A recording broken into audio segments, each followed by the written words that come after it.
Well, 1-5. 1-5.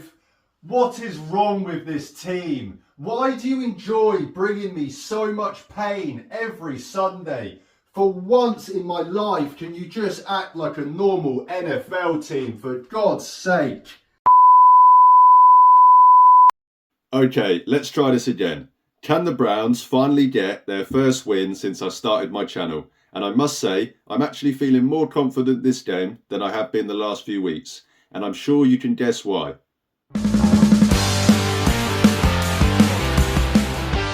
Hey guys, Oliver here, aka UK Browns NFL, and this is my Browns preview for their Week 7 matchup against the Cincinnati Bengals. The 1-5 Browns play their first division game of the season this weekend against the 2-4 Cincinnati Bengals. I think both teams have records that neither of them expected to have at this point in the season. This game is at 6 p.m. UK time or 1 p.m. Eastern time over in the States. Look, we all know the score when it comes to the Browns versus the Bengals under this current regime. They've big brothered them, to say the least. Kevin Stefanski is 6-2 against the Bengals, and the Browns overall since 2018 are 9-3 against the Bengals. And as we all know, Joe Burrow personally is 1-5 against the Browns in his career. The Browns have been particularly good against the Bengals at home, having not lost at home to them since my first year at university, which feels like a very long time ago now, back in 2017. And as bad as the Browns have been this year, they've gotten results against the Bengals over the years, with teams that were also pretty bad in their own right. So I think the Browns can win this matchup.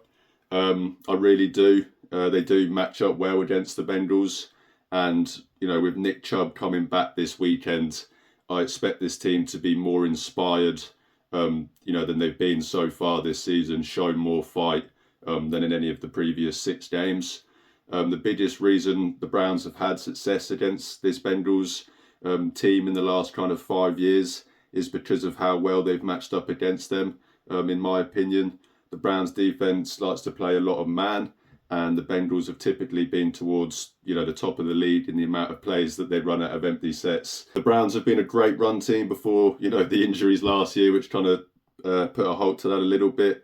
But that played into the Bengals' weaknesses on defense. And, Myles Garrett has absolutely terrorized whoever the Bengals have thrown at him.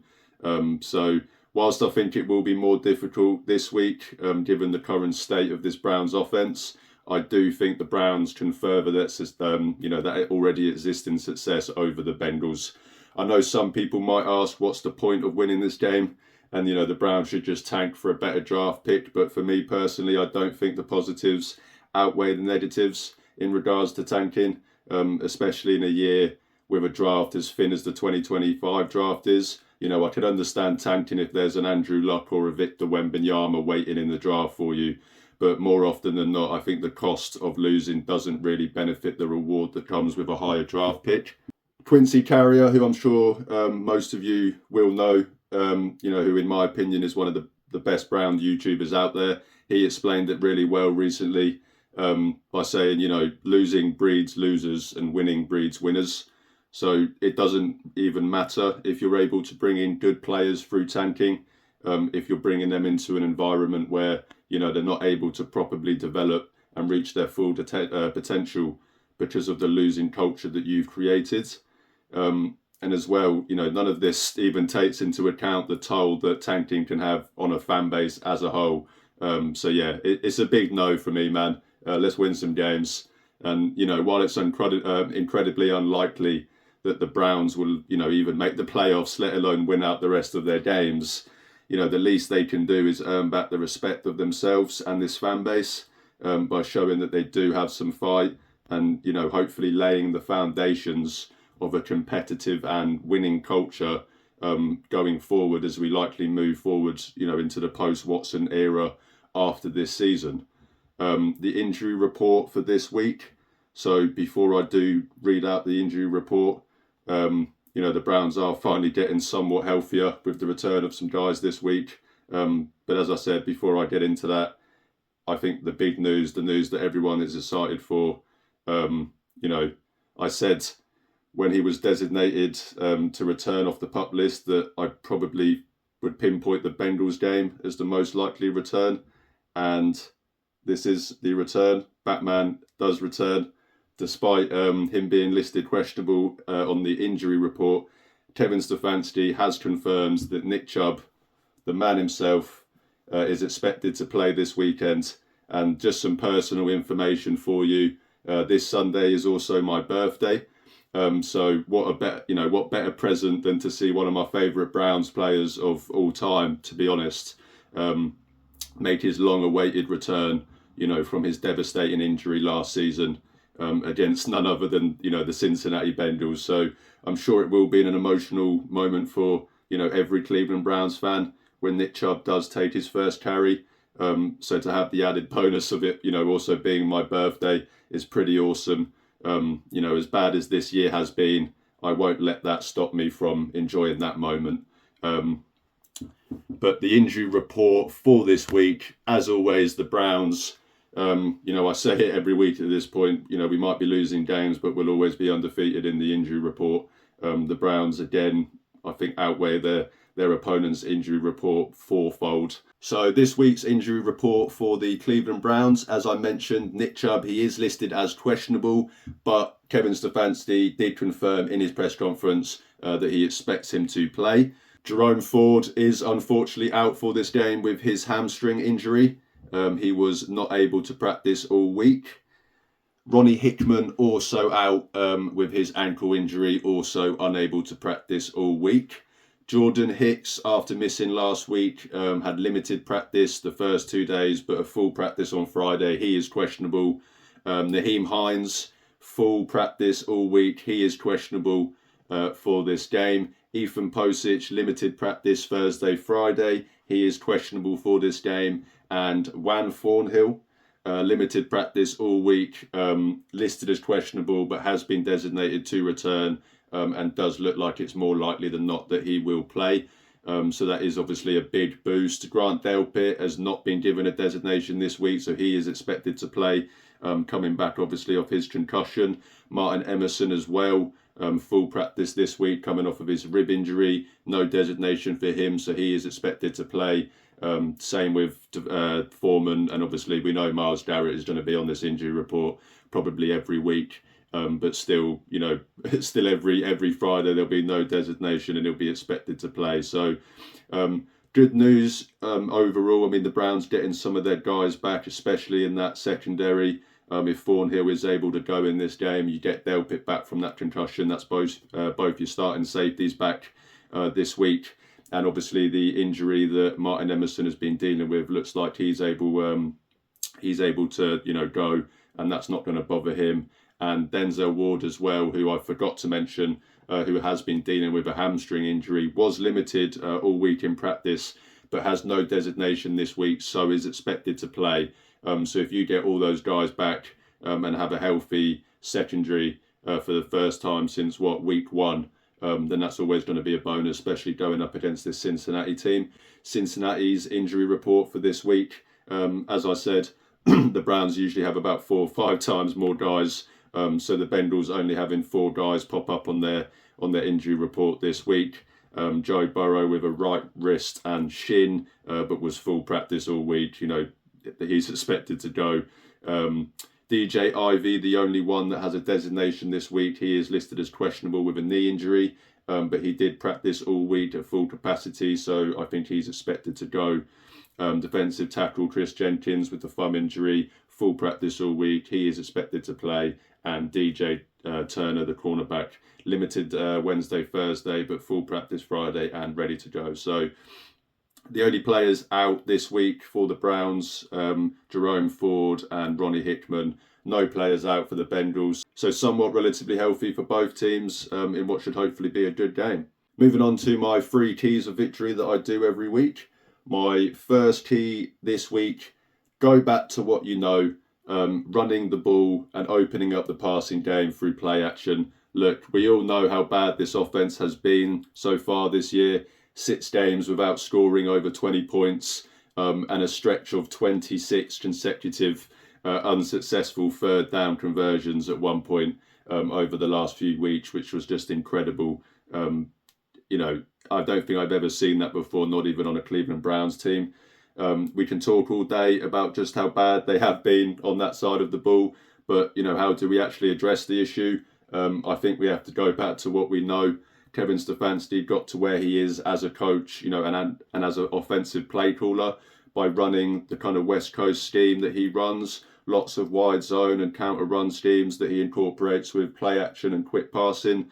And Kevin and this coaching staff have tried to incorporate other styles and schemes into this offense to try and help Watson, who came from more of a predominantly shotgun offense. But let's be honest, it hasn't worked. So let's go back to what we know, especially this week against the Bengals run defense that has been poor so far this year. They weren't able to replace DJ Reader this past offseason, and they currently rank 27th in yards and 5th in rushing yards allowed per game with 146.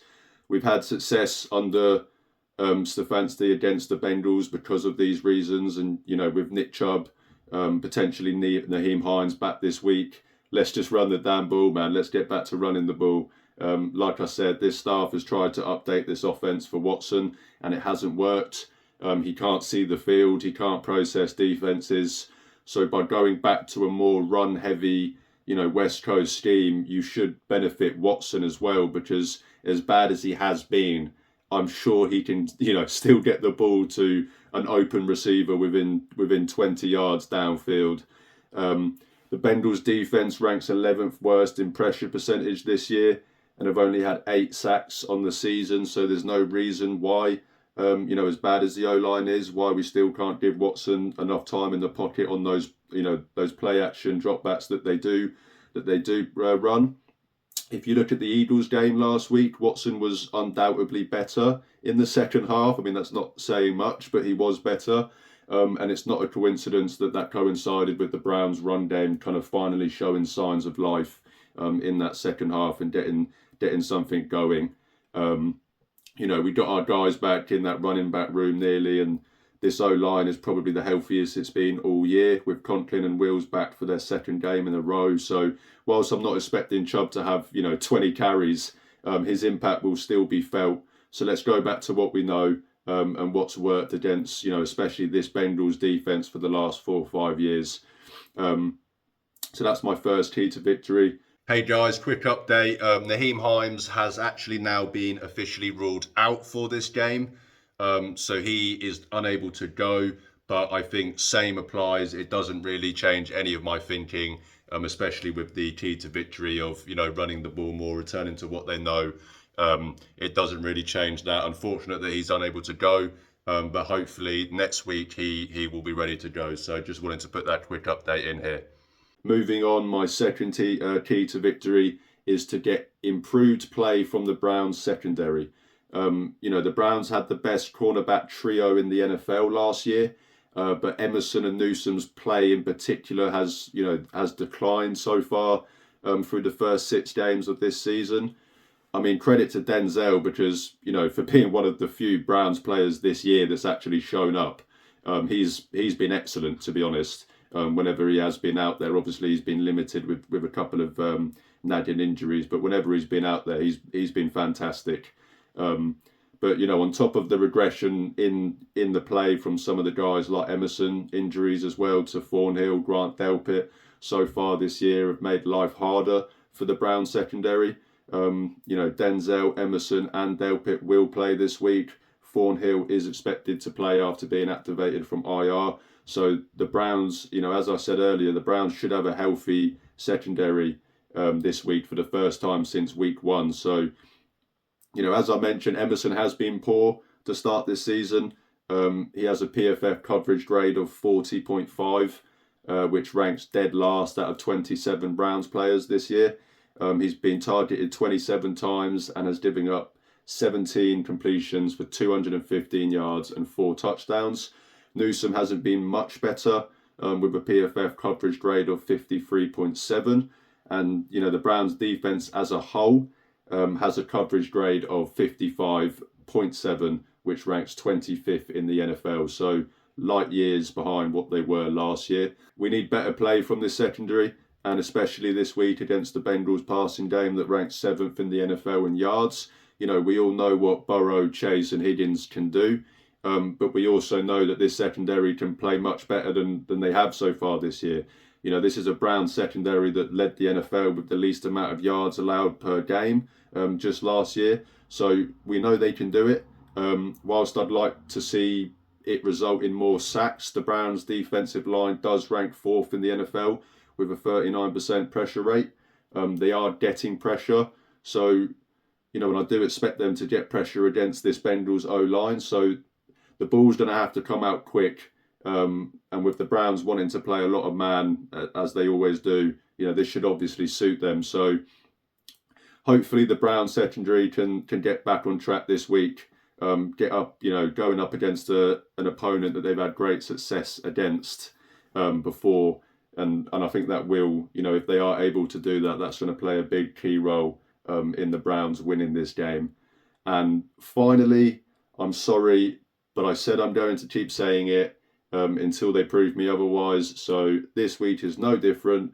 My third and final key to victory is to not beat yourselves. I've said it every week, as I said, and they keep finding more ways to shoot themselves in the foot. The Browns are tied for the 3rd most penalties per game in the NFL this year with 8.3. And to make matters worse, the Bengals are tied for the least amount of penalties per game with 5. So they aren't going to make it any easier for you. As bad as the Browns' offense has been this year, they could have actually won at least 2 more games if they weren't just so undisciplined and prone to making, avoidable mistakes.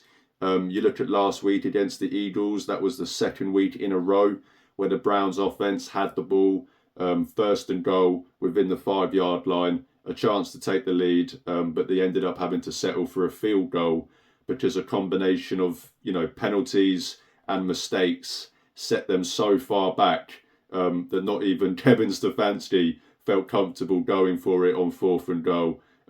It's unacceptable, to be honest. The Browns have to reduce the unforced errors. We can talk all day about what they can do on offense and defense, but in the end of the day, none of that will matter if they're unable to stop playing against themselves, every week.